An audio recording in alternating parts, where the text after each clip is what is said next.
Left of the box.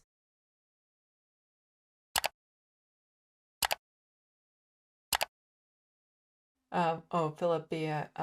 Gus is saying younger men were still more progressive than older men, but then you immediately cited the German poll. Yeah, I think where your perception is coming from is that those younger men who were left-leaning, who were more progressive, are even more so than previous generations. But the divide is breaking up. It's one of my friends was also saying, like, it's similar when it comes to people's views on trans folks. She's a trans woman. And she's saying that the gap is actually narrowing, but of the people who like accept trans people and that sort of thing.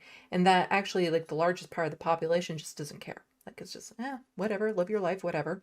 But the reason why it's feeling a lot more polarized now is because those on the right wing who already disliked trans folks dislikes them even more, like way more. Like that rage is just starting to bubble over and get even stronger.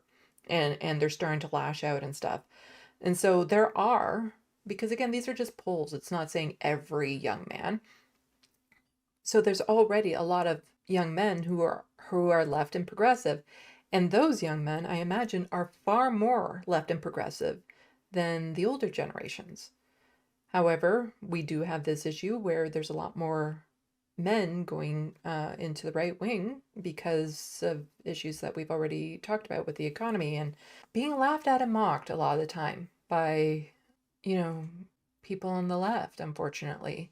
It happens. I see articles on it, men upset that they have to work on getting dates or something like that. You'll see a tweet around that. Or men realizing that they have to, work on improving themselves. And then you see the replies to those tweets, and it's a lot of people mocking the men, like, haha, yeah, it's about time, and all this sort of stuff. But they totally forget the fact that nobody is teaching these men how to be better, how to date, how to present themselves better, how to appeal to women.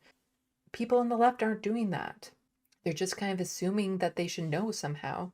And so when men seek out that information, they end up going to the people who are presenting it, which are the right wing influencers, saying, this is how you get that woman. This is how you get into a relationship. This is how you be a man. So we definitely need more people on the left willing to accept men. And it means a lot of the times you have to be willing to answer the worst questions.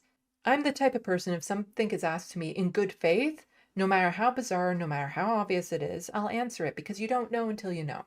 And I come from a background of being very socially awkward and being socially isolated and had a lot of missteps when I started to get into groups of friends and things that seemed to be obvious to everyone weren't obvious to me because I simply didn't know. And there's a lot of men in that category of certain learned behaviors that they have where they simply don't know, even though it might seem obvious to women, to people on the left, like that behavior is totally inappropriate, but nobody has actually ever told them that before or explained why. And so if a man were to ask me, like, I'm not talking about personal questions to me, like general questions, and it's done in good faith, and I'm going to answer it to the best of my ability. Because you don't know until you know. And we need more people willing to have the patience to talk men through some of these conflicting social messages that they're getting from media.